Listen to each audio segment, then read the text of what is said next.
Welcome to this edition of the New Mexico Motorsports Report here on the Proview Networks. I'm your host, Editor-in-Chief for the RacingExperts.com, Dominic Ottogoing. And I'm David Swope, host of the New Mexico Motorsports Report on ESPN Radio 1017 The Team. And I'm Brooklyn Green, sideline reporter for the New Mexico Motorsports Report. A lot of great racing this weekend, especially out in Charlotte. You were actually out there. How was that? It was amazing. It was crazy. Seemed like a great time, especially on television. Martin Truex is one step closer to racing for a championship. He didn't start up front, but Truex worked his way up front in the Bank of America 500 Sunday at Charlotte Motor Speedway. Truex led the final 57 laps to capture his 13th career win and 6th this season. Chase Elliott was second for the second week in a row. Kevin Harvick finished third, led the most laps. What a race on Sunday. It looked like a lot of fun on TV. How was the atmosphere out there? It was great. It was more than I imagined. I can't believe how close they allowed you to get to the action. Being able to be in the pit box and seeing what happens behind the scenes. You don't get to see that on TV. And it was a totally different experience actually being there. And then watching it on TV, it's like some people say they don't like NASCAR because it's boring. Well, go to a race live. It's amazing. Absolutely. Well, looking on TV, they had to move up the start time about an hour. So how much logistically did that change for the drivers and for the fans out there? How different was the atmosphere because of that? I don't think it really made a difference. We were all expecting rain on Sunday. All of us were expecting to get in a good 50 laps and then having to call it. So, it was really surprising that we got the race in and we didn't see a single drop of rain the whole Sunday. It was great. Moving it up an hour didn't change much. Didn't feel any different. And watching from home, it looked like it was a great race. What was your biggest takeaway from Sunday's race? Well, I think that Chase Elliott is definitely somebody that they're going to have to worry about in contention. Martin Truex, of course, is super strong. Like to see the independent team, and of course somebody from the Southwest. Even I don't know, can we say Denver's in the Southwest? Anyway, it's as close as we're going to get from North Carolina to the Southwest. But I think that there's going to be a real battle there. I was really shocked at the amount of trouble some of our contenders had. Brad Keselowski had a lot of problems. Of course, Kyle Busch hit the wall 3 times and ended up doubled over on his knees at the end of the race, from heat, because as you described, not only was it was cloudcast, but because of the level of humidity, it was super hot. So you really, the last couple of races, we're really seeing how hard it is, to be a race car driver and to put up with all the things that are going on. But also, Jamie McMurray, basically having some struggles, and of course Jimmy Johnson. It's like, well, when are they going to throw the switch on there? With the amount of success that Chase Elliott's had, it's really surprising to see Jimmy continue to struggle like that. But it just goes to show you how one race or one bad finish, you drop. Kyle Busch is now 6th in points. We all had him written in going into the Final Four. One bad race. Talladega's this week, so Talladega's, it really could be, somebody outside the chase could win this race. Anybody could win this race. Kevin Harvick, continues to just kind of be consistently and strong running, but that whole Ford, Chevy, Toyota deal has really gotten a lot more interesting, and Talladega is only going to make it even more interesting. And Kevin Harvick looked really strong on Sunday. He won the first 2 stages of the race, led the most laps, kind of like how he did at Atlanta in March. Didn't end up winning the race, but Chase Elliott for the second week in a row. What was his attitude like, I guess, after the race and climbing out of the car and as everyone was getting ready to leave and go on to pit road? He took it a lot better than he did the previous time he got second. He was obviously a little upset, but getting to sit there while they interviewed him in the media room, he was like, we'll just try it again. He knows he's going to get a win. He's discouraged, of course, but he's still confident, and he thinks he's going to get it. And he wasn't as upset as he was at the previous race, that's for sure. What I find fascinating, and we're going to talk about the points a whole lot later, but how well the drivers who have not won a race yet this year, Chase Elliott, Jamie McMurray, Matt Kenseth, how well these guys are running. Who do you guys think of those 3 has the best chance to go on and advance to the championship for? Well, of course, I think Chase Elliott right now, he's had the second best winning percentage, not winning percentage, but he's had the second highest points in the playoffs. so far. So the consistency is really getting him there. The fascinating thing is the conversation about, can he go all the way without a victory? Can he get to the Final Four and all he's got to do is finish in front of the other three? You don't even have to win the race. Can he actually go all the way and win a championship without his first victory? And there's a lot of talk about, the order in which, you should set your goals. First let's go out and win a race. He's in a position to actually go out and do what hasn't been done.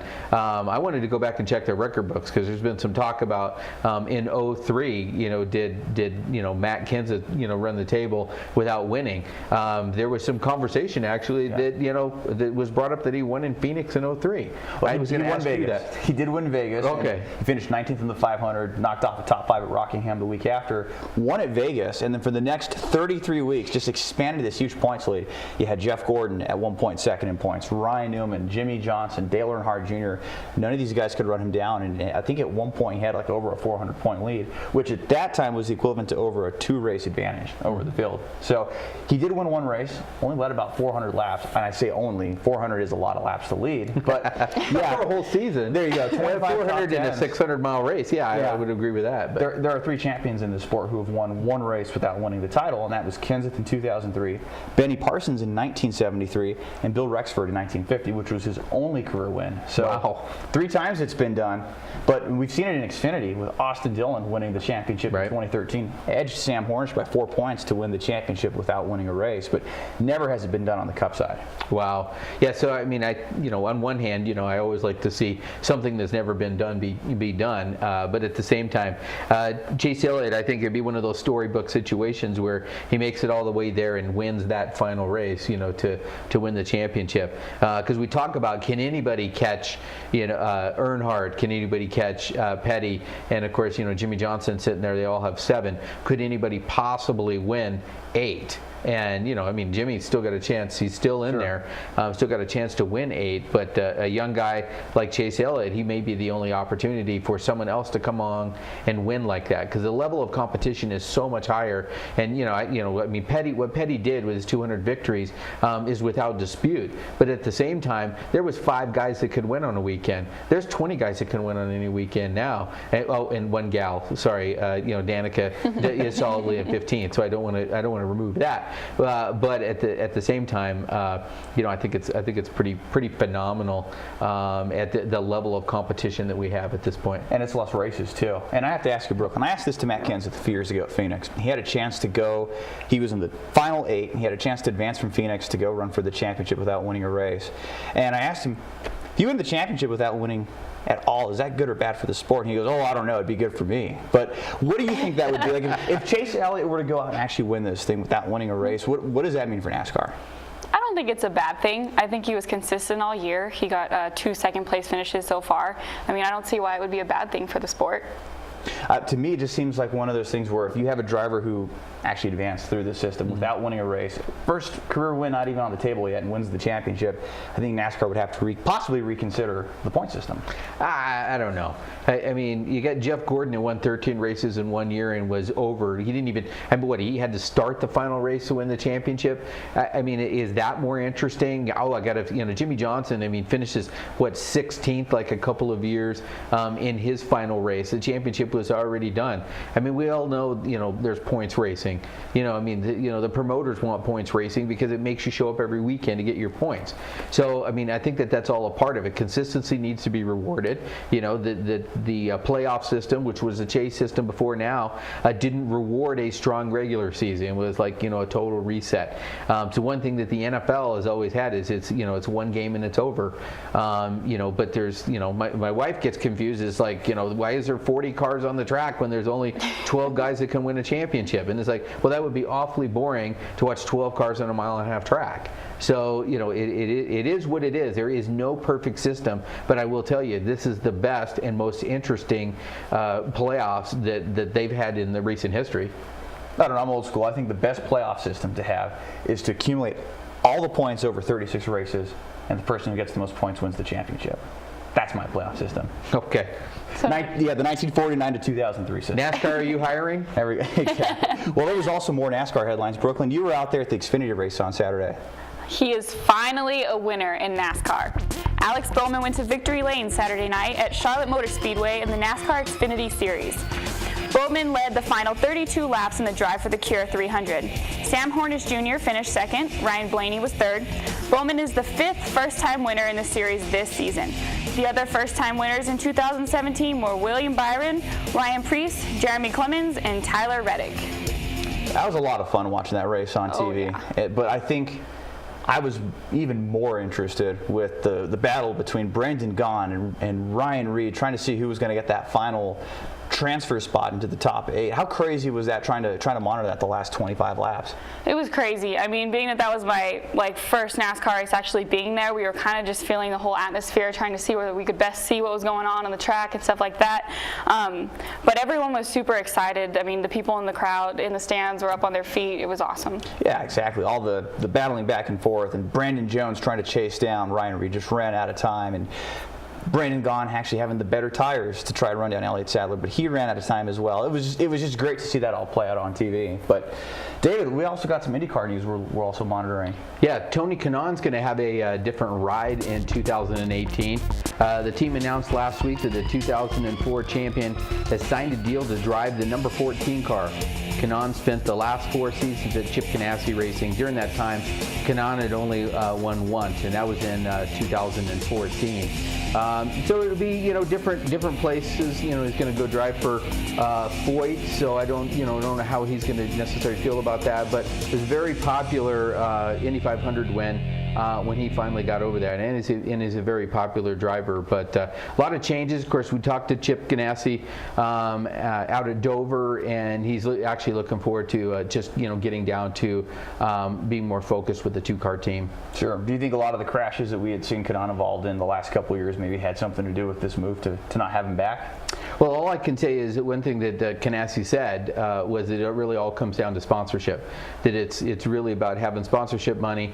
They also, Scott Dixon is probably one of the best drivers in the IndyCar series, and he wants to get him more help and get him to another championship. And of course, he goes into that race in second, had a chance, ended up finishing third in the points championship. But strong team, and of course, dealing with a 4-car team of Penske is really difficult. So you're going to have to figure out what they're going to have to do to get that done. But in today's economic, it's really all about sponsorship. You're right. Well, there's a whole lot more coming up here on the New Mexico Motorsports Report, including Dan Brockett. He stops in studio with us. You're watching the New Mexico Motorsports Report here on the Proview Networks.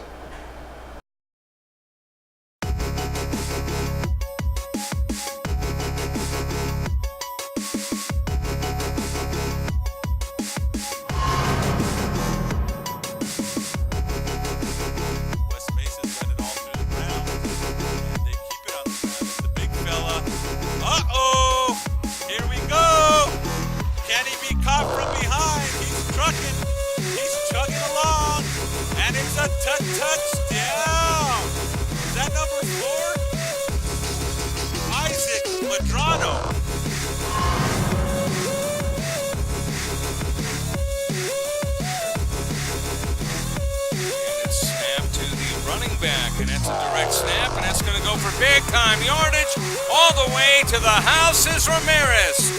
Touchdown, Atrisco Heritage.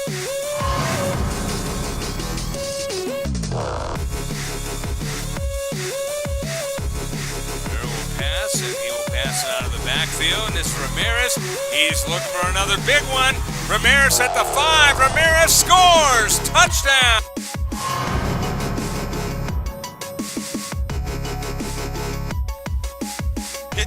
Aguirre's going to throw, and it is caught. What a catch. He jumped up at the high point and catches it. Touchdown. What a play.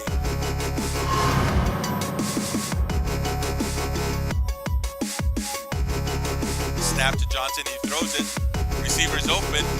Don't dance. Get the first down. And indeed he does. Makes a cut. Gets back inside it. It could be a touchdown.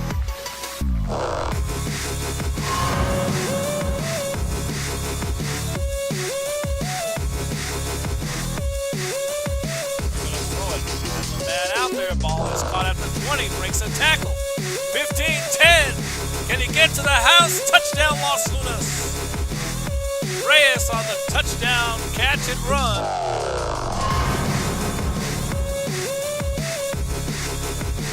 Goes into motion. Quarterback drops back. He has a receiver. He's throwing. They bump. And he catches it. What a catch. Oh, my. Fair to the left. Drops back. And the ball goes up. And it's up for grabs. Oh, my goodness.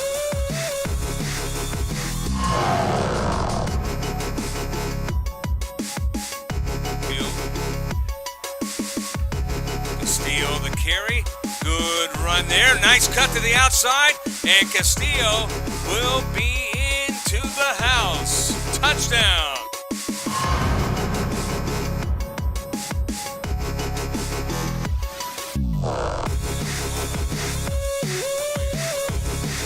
And picked off. That's Ayers. Exodus Ayers picks it off. Keeps his feet. Does he able? He tries to make a move. He does make one move and two. Exodus Ayers with the dream style remodeling.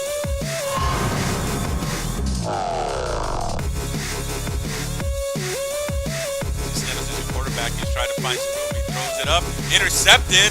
And it looks like it could go back for the pick six. Here we go. One tackler to beat. And he doesn't do it. The defender with the pick six.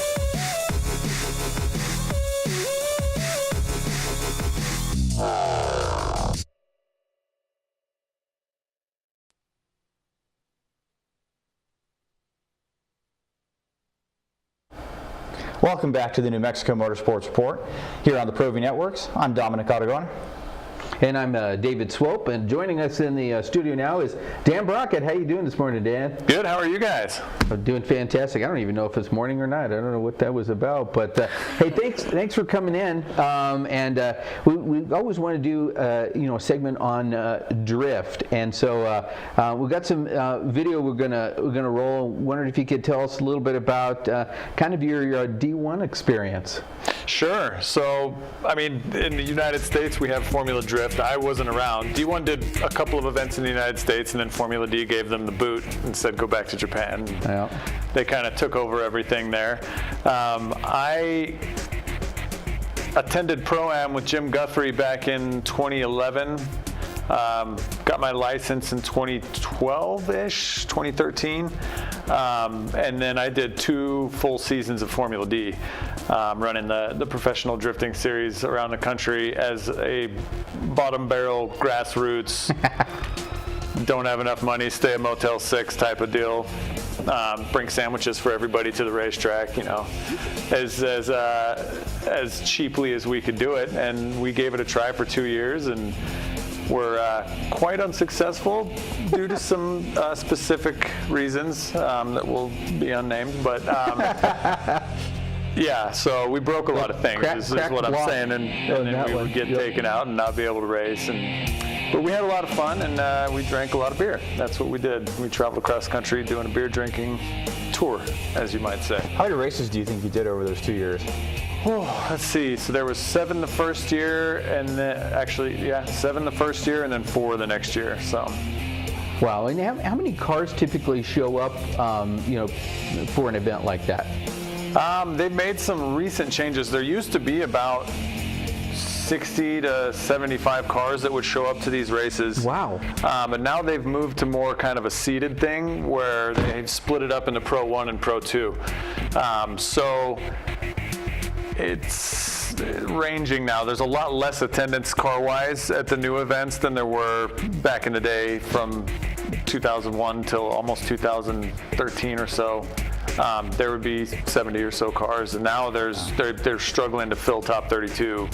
So do you think that has anything to do with, kind of TV coverage coming into this, and sponsored teams versus kind of the weekend warriors? So Formula D is kind of in this weird thing because it's like the ballet of motorsports, right? Because it's subjective and it's judged, so that automatically takes out your hardcore guys that follow NASCAR, where it's all about the numbers and everything is this and this and this and this, and then you take that and just splatter it all over the table, and that's what drifting is.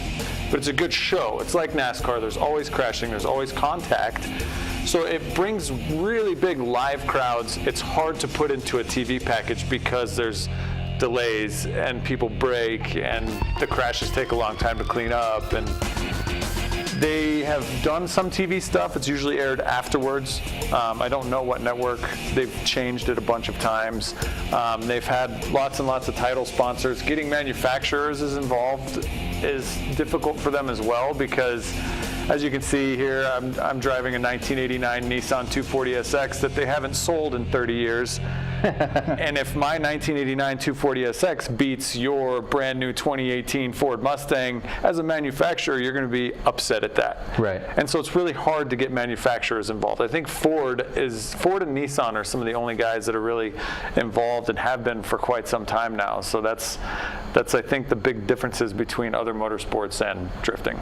So how did you get involved in drifting? How did you get started? I took a ride with somebody. That was it. I was hooked. I did some autocross and parking lot and some time attacks out at the Speedway, and then they did a drift versus grip day out at the racetrack in like 2007, and I took a ride with these guys from Colorado in their old beat up RX-7s, and I was like, what am I even doing with my life? This is what I need to be doing. Yeah. And that was it. I sold my STI that I had at the time and went out and bought a drift car, truck, and trailer for that price. And just started going to events as much as I could and driving my little 94 horsepower single overhead cam 240SX. What was the main attraction? Was it kind of it's more an art than a skill? I mean, is it pushing yourself to the craft? What was the main attraction? For me, I had kind of just stopped riding BMX, and I rode BMX for like 15 years. And so I had this big empty spot in just doing anything. I was just bored and nothing was really fun anymore. And then this one kind of gives you those same feelings when you're chucking yourself at a wall at 80 miles an hour or learning to transition and doing different things with the car. It's the same mentality as BMX or skateboarding, where you're constantly progressing and you're constantly getting better and you're learning new things. And the other big thing about it is all the people that are involved with drifting. Even Jim, to this day, says that he's done Indy racing, he's done dirt track racing, he even had a stint in NASCAR, I believe. And he said that all of the guys in drifting was the most community-oriented motorsport that he has ever seen in his entire life. And the first event, he was like, why are all the other teams talking to each other? Right. Like he was kind of upset about it. But yeah, everybody shares parts. Other drivers will come help you fix your car when you're at an event and they're already knocked out and you're still in. And it's just it's an awesome community, I think, is one of the really big draws to drifting. Well, and you do mention the community. I mean, you see a lot more young people at drifting events. I mean, a lot of your other racing events, the average age seems to be older. But, I was out at, one of the events we had out at Sandia earlier this season, and I saw a lot of craftsmanship, different motor combinations, different things that I hadn't seen in a long time, and they weren't getting caught up in who's got the best paint or anything like that. I mean, you guys zipped down your bumpers back on. I mean, it's pretty impressive. Is that the sign when you look at that? Is there there's still hope in motorsports? I think so. I think that's like the most grassroots that you can get. It's the cheapest form of motorsports you can get into.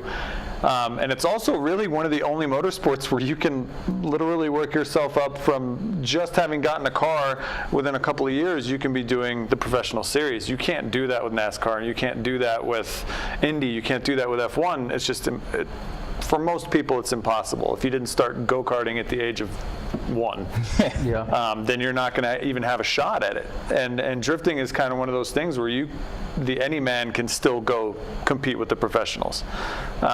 So I think that's a really big draw to actually getting into drifting in the first place, is just you can do things with it if you want to, or you can just have fun. And that's what most guys do that are into drifting. They don't want to go to FD, they don't want to compete professionally, they just want to go have fun with their friends.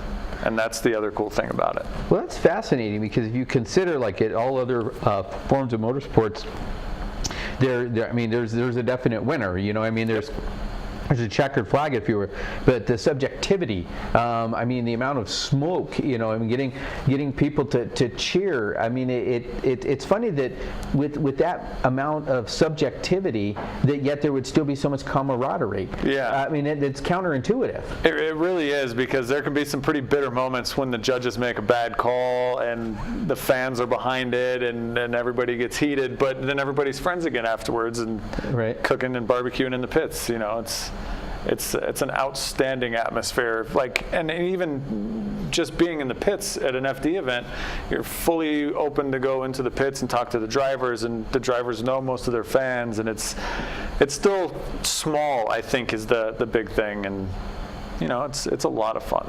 I think that's the most important part about drifting. He just came off of No Coast Drift 7, Yeah. which is, you know, one, that you haven't burned down the place, you know, with the bonfire, somehow, and I the don't bands, understand that and the yet, whole but- thing. But I mean, talk about how that just continues to grow as an event, one of the leading events out at Sandia now. Yeah, it's pretty insane. Since this is our 7th one, we had our highest driver count. We had 70 cars come out. We had professionals come out.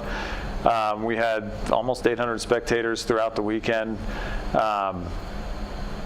This year we actually raised a bunch of money, food, and 4 pallets of water from the Duke City Mustang Club for the guys in Houston that came out to our event. Great. And they brought back all sorts of stuff for the Hurricane Harvey effort. So it ended up being a whole lot more than just a drift event, but we got bonfire and bands, and it's kind of our big season ender party. And we like to have a good time. Absolutely. So how many races do you guys, or events do you try and put on a season? Depending on driver count, I kind of base our season off of our first event. If we have a high enough driver count, I'll try to do 5 events plus a No Coast Drift Party. Otherwise, it's usually 3 or 4 events, then No Coast Drift Party. So I mean, how do you guys do on like tire supply? The more horsepower you have, the more tires you use. So the guys that keep saying, I need more horsepower, they end up going through tires like crazy. But if you got a 90 horsepower KA car, you can drive out there all day on 2 or 3 sets of tires that are used, that you got from a dealership somewhere, which you got a buddy that just, you know, hands them to you, or Discount Tire, or wherever you can find used tires. Wow. How did the front wheel drive guys handle drifting? I mean, They had a front-wheel drive drifting series in Japan, and they would actually spray paint a cross on the rear wheel so you could see how long they were using the e-brake for. And wow. yeah, I think it was only a one-off thing, but you can find videos of it on the internet, and it's pretty interesting. But normally they can't. It's basically impossible to do any kind of front-wheel drive drifting, but you're more than welcome to come out and try. Wow. Do you have any more events scheduled for this year? Or we may be doing a toy drive in December. I don't have a direct date yet, unfortunately, but it'll be kind of mid-December-ish. We're going to try to do a toy drive for a local charity and see if we can get some people to come out for that. So I think that'll be our last event of the season, since No Coast normally is. Right. Well, we have a lot more coming up here on the New Mexico Motorsports Report. Stay with us. Dan Brockett on the other side of the break. When I train for American Ninja Warrior, I schedule regular workouts to stay in shape. To keep my car in Ninja Tough shape, I head to a Napa Auto Care Center for regular maintenance and genuine Napa Auto parts, like brakes and batteries. I trust my Napa Auto Care Center for quality parts and quality service. And with the 24-month, 24,000-mile nationwide warranty, I drive away with peace of mind every time. Visit AutoCareNM.com to find a location near you. Looking for some exhilarating fun? It's at All Out Zone. All Out Zone showcases Nerf Dart tag games, from team elimination battles to human versus zombies, pitting 2 teams against each other in fun, organized chaos with trained referees, music, and a full arsenal of Nerf blasters. You need team parties, birthday parties. We can customize the party to fit your needs. Visit us at the Coronado Mall. Give us a call, 505-444-6964. All Out Zone. Don't sacrifice quality of flavor when you're in a hurry. Golden Pride offers ribs, fried chicken, green and red chili breakfast burritos, and Frontier Cinnabons. 4 great locations, or visit us online at goldenpride@abq.com. Golden Pride Barbecue Chicken and Ribs, proud supporter of Proview Sports Network. Hoops NM Basketball Center is coming soon. 10 full courts broken into 2 wings for ultimate basketball and volleyball play. Locker rooms, a lounge area, a pro shop, and a full snack bar will all be a part of a great experience. Convenient parking and access will make the Hoops NM Basketball Center a premier facility for league play and competitive regional tournaments. With over 9,000 square feet, Hoops NM Basketball Center will take court sports play to another level in our community. Courts are regulation high school size with wood floors and seating for approximately 350 per court. Major sponsors and supporters are being assembled now. If you're interested, contact Dan Serrano at 505-249-7994. Send him an email, hoopsnm@aol.com. That's hoopsnm@aol.com. Hoops NM Basketball Center, a premier sports facility serving our community. Hey everyone, Adam Deal here with Proview Networks. Extreme Clean is a proud sponsor and supporter of Proview Networks and all high school sports athletics.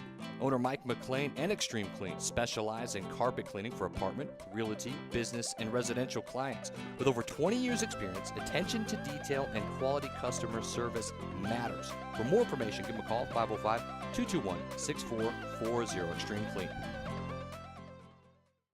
VR Junkies is a virtual reality arcade. We specialize in all things VR, from the simple phone-based headsets to cutting-edge full-body motion systems. Check us out at the Coronado Mall. VR Junkies.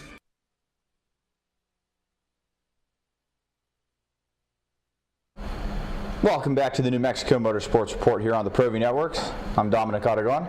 David Swope, and joining us is Dan Brockett with Whiskey Garage. How you doing, Dan? Great. How are you guys? Doing good. That's what I like to hear. Yeah. So what do you got coming up, man? What are you doing? Oh man, we got a busy couple of months before the year ends. I am headed out to the Czech Republic with my wife for a quick vacation, and then immediately back heading out to SEMA. I'll be doing demos out front with drag, which is drag racing against gangs and graffiti. Yeah, that's what it is. So I'll be driving their police Mustang. Yeah, they do a nonprofit where they take troubled youths, and they put them into an automotive program that they run, and they're all ex-police officers and current police officers, and they kind of straight and narrow and say, hey, you can get into motorsports and do cool stuff with your life instead of spray painting on walls. Yeah, well, I mean that's good, but you know, I mean, I think of like drift and spray painting kind of go together, you know. I guess they could. So in a way, it's like maybe they figure if they get all of you in one place, they know that there won't be any spray painting right happening. Yeah, because drifting has that whole art side to it, including, I mean, talk a little bit about Whiskey Garage. I mean, because that's kind of a thing that kind of spun out of the art side of your drifting passion. It is. I got my Whiskey Garage hat on right there. Available for sale at whiskeygarage.com. Basically what Whiskey Garage was I made a bunch of stickers back in 2009, and that was it. And then fast forward 4 more years, I started printing shirts, and then it became a way for me to pay for my diesel at every event at Formula D. So it was I'd sell shirts, and then I could drive to the next event, and I'd sell shirts, and then I could drive to the next event. So it became that, and then now it's just kind of is what it is. It's not super popular or wanted, but you know, I get a couple sales a month, and then I sell a bunch at an event where I go to, and then do the next one. So it just kind of keeps me going. What's behind the name? How did the name Whiskey Garage get its name? I used to work on my car and drink whiskey in my garage. Nice. Just as simple as that. Simple as that. I like Yeah. That's fantastic. Well, of course, you know, you have a bunch of personas. I mean, you know, it all started when I was introduced to you as Turbo Dan. And you know, of course, that makes sense. But then you kind of got involved in these motorcycle drift battle videos, and we're gonna roll actually number 2. The first one, you were with the Flag Girl. Yeah, with the Flag Girl. The first one with Jim Guthrie, and he's the whole reason why I got to do any of these in the first place. So. Yeah, and then so we did the. Is that number 2? That's number 3 right there. That's actually number 3. Number 2 was the one we did with the Mustang. Right. So we'll talk number 3, and then we'll come back to number 2. But the cool thing about number 3 here is how in the world did you get the city of Albuquerque to let you shoot this stuff downtown? We permitted it out fully like you're supposed to do with movies, and then they had us clean up all of the skid marks. And clean up, I do in air quotes.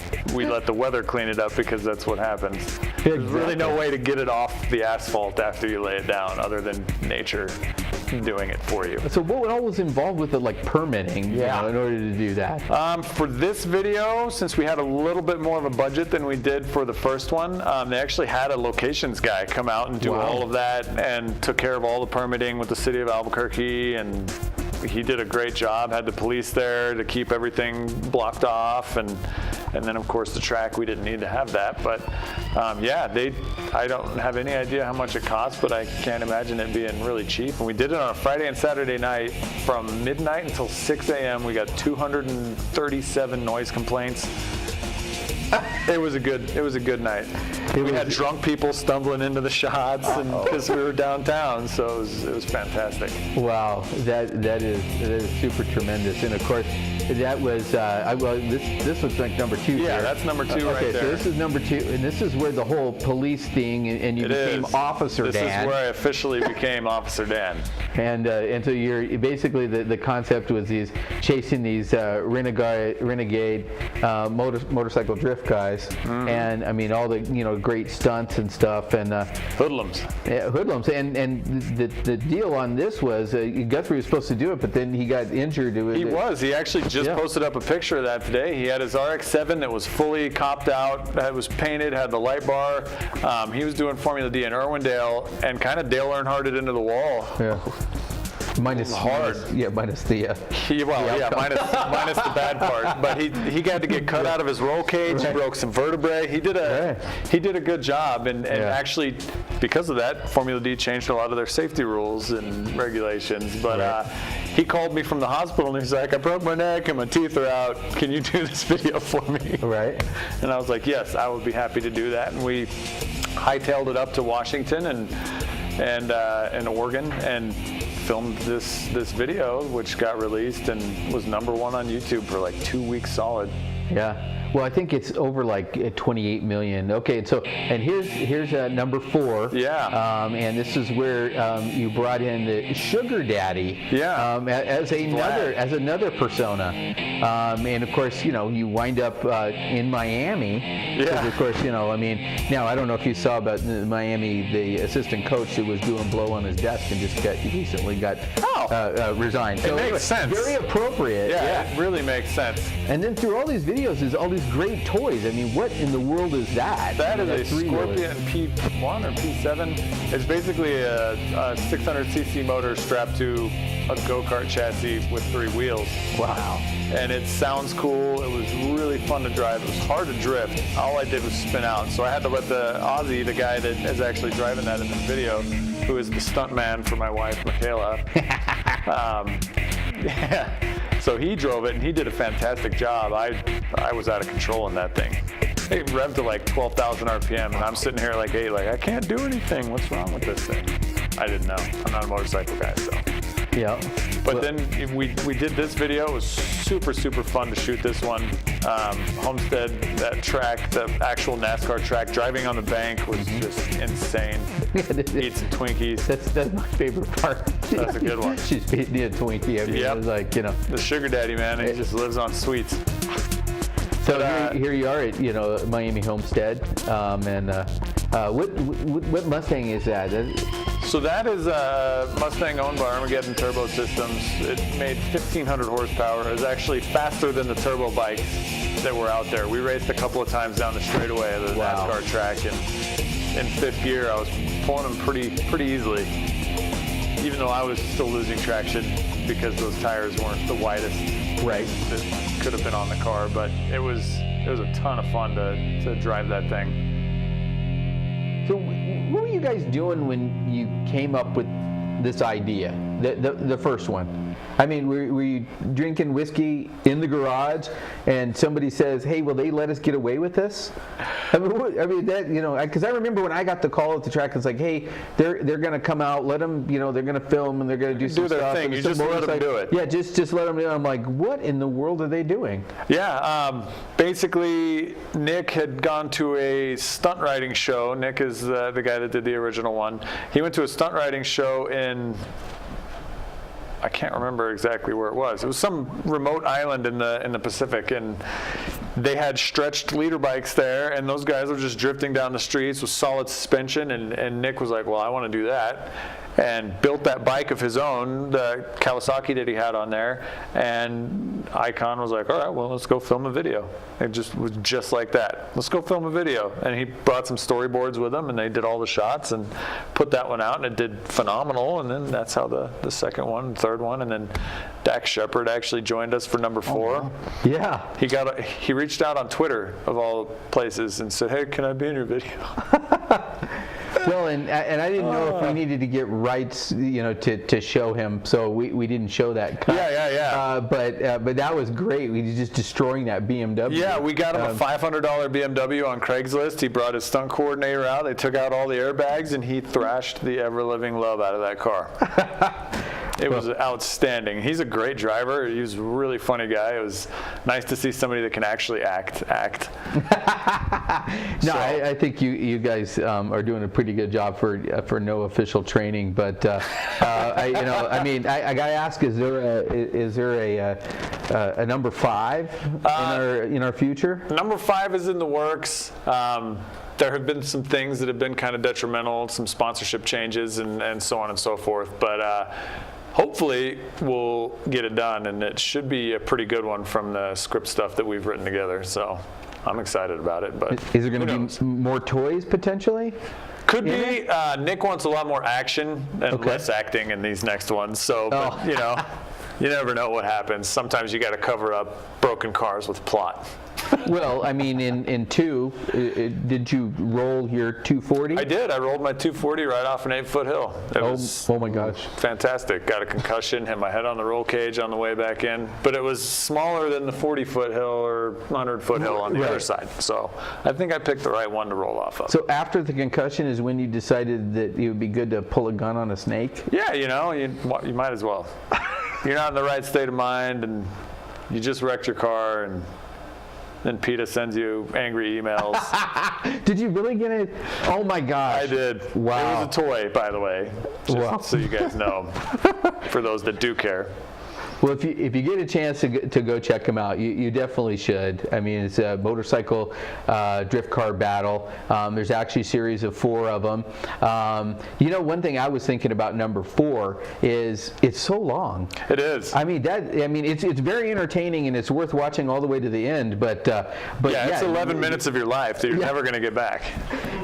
Well, I mean, I've watched it a couple of times, so I got about a half hour. 22 minutes. Oh my God! I've got a half hour. I'm not going to get back. But hey, thank you very much for coming in. My pleasure, guys. Always, thank you for having fun. me. Thank you for having me. Coming up next on the New Mexico Motorsports Report, we're going to take a look at points and what's going on locally this weekend.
Sadie's is a proud supporter of New Mexico high school sports and athletics, and we here at Proview Networks would like to thank Sadie's for their continued support in helping us bring you all of your New Mexico high school sports coverage. Don't forget, every Proview Network sporting event is on sale at our DVD store. Go to www.proviewNetworks.com to buy your DVD today. Is this my car? State Farm knows that for every one of those moments, This is ridiculous! there's one of these. Is this my car? What? This is ridiculous. This can't be happening! This can't be happening. Oh, it's happening, sweetheart. Oh, it's happening, sweetheart. Shut up. Shut up! That's why State Farm is there, with car insurance for when things go wrong, but also here with car loans to help life go right. State Farm. Talk to State Farm agent Marty Size or Michelle Rudolph in Albuquerque today. Garden Sorts Team Sales is a proud supporter of Proview Sports Network. Get into the game. Garden Schwartz Team Sales features fine products and apparel from Wilson, Schutt Sports, Speedline, and Russell Athletics. We offer custom embroidery and screen printing services for all of your school or club needs, from team uniforms to school letter jackets. Specializing in all sports and serving all communities, from big schools to small schools, from up north to down south, or all points in between. Garden Schwartz Team Sales. For great prices, friendly staff, and quality products, call Garden Schwartz Team Sales today at 1-800-880-7767. That's 1-800-880-7767. Since 1939, Garden Schwartz Team Sales is a proud supporter of New Mexico youth athletics. Gecko's Bar and Tapas, a proud supporter of Proview Networks. It's been a fan favorite spot for food lovers and sports fans. With not one, but two great locations, including outdoor patio, an atmosphere you won't want to miss. Gecko's, off Academy and in Nob Hill.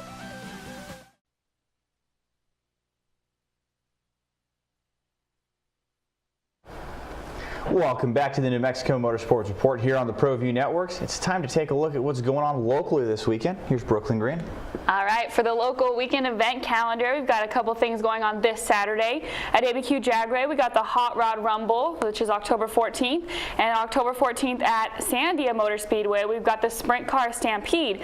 Racing begins at 3:30 and general admission is $20. So if you're a sprint car fan, make sure you go out there and support them. That's about it this weekend. It's starting to get a little shorter and shorter on those lists because it's starting to get colder outside. Yeah, absolutely. That Sprint Car Stampede is pretty neat, though. I mean, we have a lot of competitors that that come in, and actually later in the season, sometimes you can get cars in from out of town. So if you want to go check that out. But one of my favorites is actually that Hot Rod Rumble, pre-73 cars. It's basically a car show that turns into actually them getting them on the track. So both are good events. One's earlier in the day, then you can cruise out, so you can actually see them both, and get a lot of good car action in this weekend. I was talking to a local sprint car guy, and they said they're expecting around 20 sprint cars, maybe a little more, maybe a little less. But it's a good show. Good turnout, decent turnout. Yeah, sounds like it's going to be a really good time out at both racetracks this weekend. So, on to the national scene. Let's take a look at your NASCAR Truck Series points heading off into Talladega this weekend. 8 drivers remain. 2 guys are already locked in. Christopher Bell, Ben Rose. They can just start the race, park it if they'd like. They're good. They don't have to worry about trying to advance. But you got 6 guys trying for 4 spots. John Hunter Nemechek, Kaz Gralla on the outside. Yep.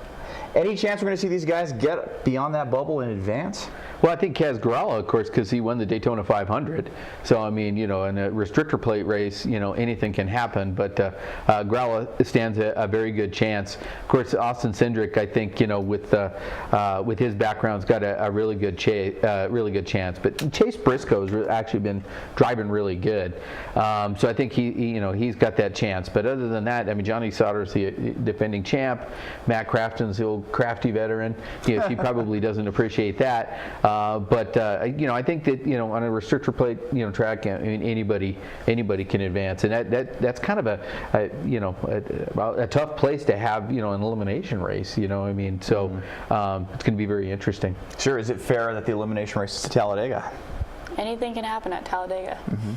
white knuckle stock car race. Fair's like, kind of open to interpretation. I mean, there you go. What do you mean by fair? But yeah, it's as good a track as any. Sure. Well, because it's the great equalizer, anyone has the chance to win, and anyone can crash out at any given lap. Well, I mean, we got the Roval, that maybe have next year. So all of a sudden, you'd have a road course. It would be, just as much of a wild card. Even though if you go back and you start looking statistically speaking, a lot of the regulars have done a lot better on the road course in the last handful of years, and you don't really have those ringers that come in and kind of run away with it. Sure. Well, speaking of Charlotte, the NASCAR Xfinity Series wrapped up at Charlotte this past weekend. Alex Bowman ended up winning, so that meant no Xfinity regular driver was able to advance on to the round of 8, or the round of 4, excuse me. So looking like William Byron and Justin Allgaier, honestly, the whole JR Motorsports crew just really strong. Teammate Mike Lynette was eliminated this past week, but the top 3, they're just running away with it.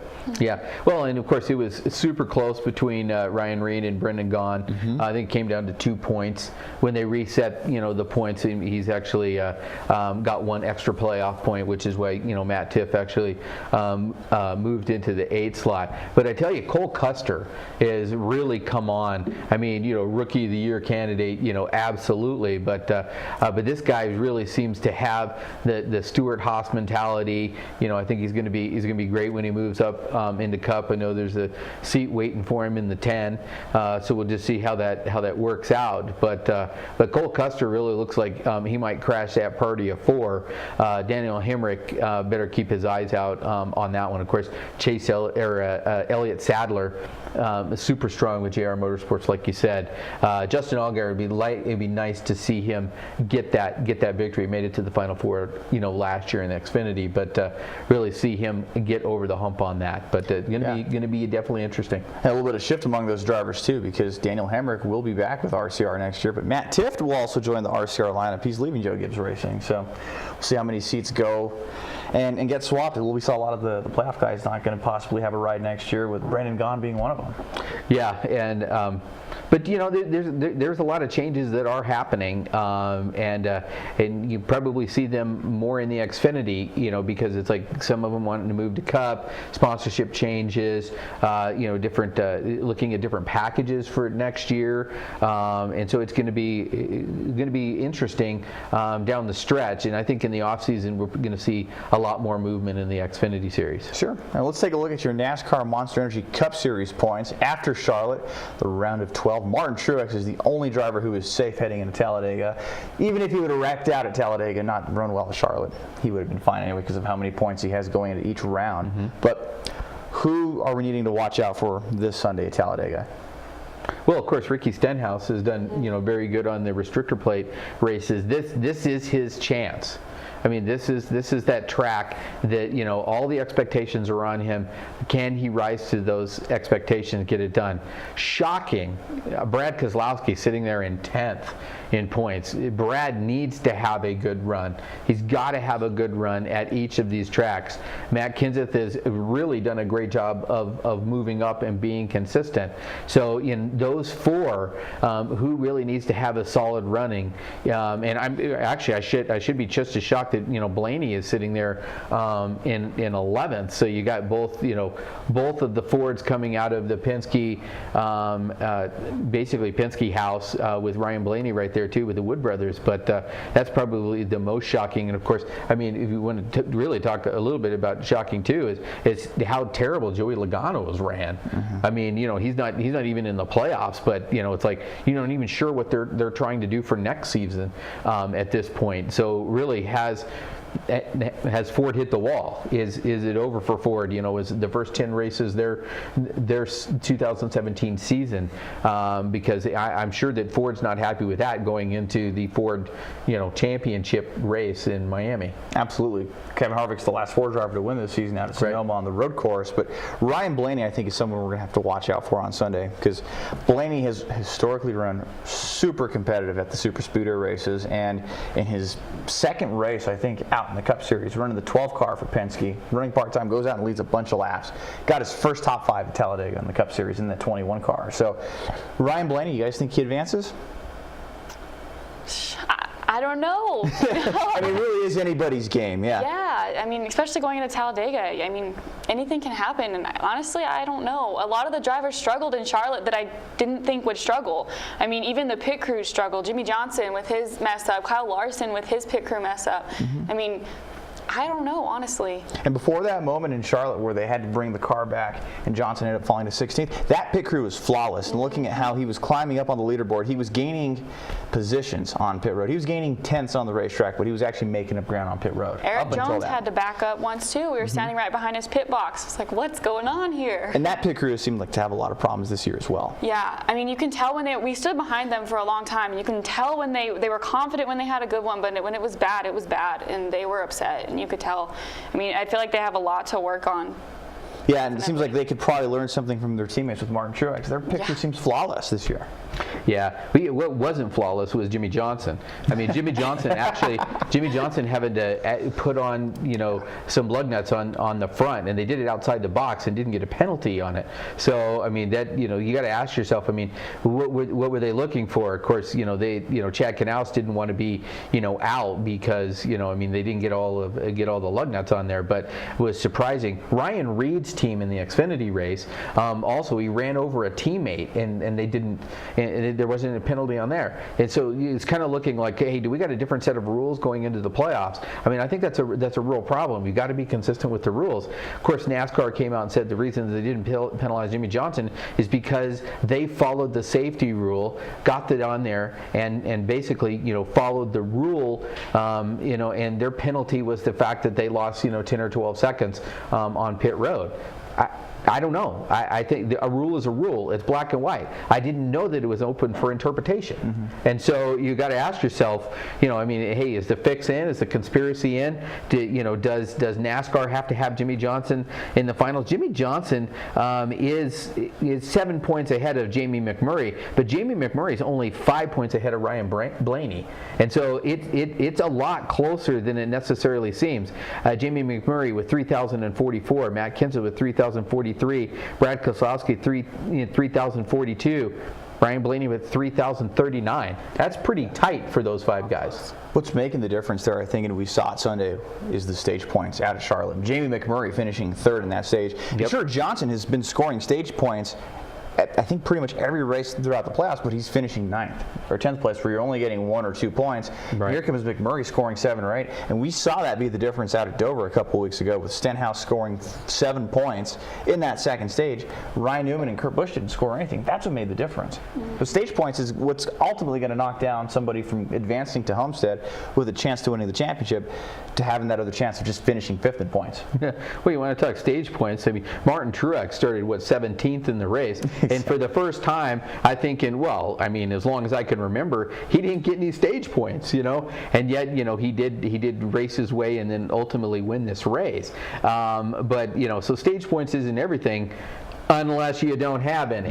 Well, Truex said their team relies greatly on practice, and with that rain delay, they didn't get the practice in. So they said that usually they don't make big adjustments during the race, but this race they were cranking out huge adjustments. That's why he was in 17th. They said we got to make a change, so they started cranking out huge adjustments, and that's overall what happened. I mean, they said that because they didn't get their practice in, they had to switch it up a little bit. So. And that makes a lot of sense too, because a lot of teams will use one of those practices for just the race setup and race trim. Exactly. And then the other setup for qualifying, they didn't get the chance to do that on Friday. Yeah, absolutely. And I tell you, the Xfinity guys, I mean, they had to stay around for hours and finally got that race in the evening. The Cup guys, you had to get started a little bit earlier, but at least, it was just an hour earlier, and then, your strategy was evolving as it went, because once you got through stage 2, it was an official race, and then from then on, you just kind of had to monitor where you were as to whether all of a sudden a storm was going to come in and call it. So it was important to have track position at that time as well. Absolutely, you're absolutely right, and that's going to do it for this edition of the New Mexico Motorsports Report here on the Proview Networks. You can catch us online at nmmotorsportreport.com. You can like us on Facebook, and you can follow us on Twitter as well. For Brooklyn Green and David Swope, I am Dominic Aragon. Thanks for tuning in.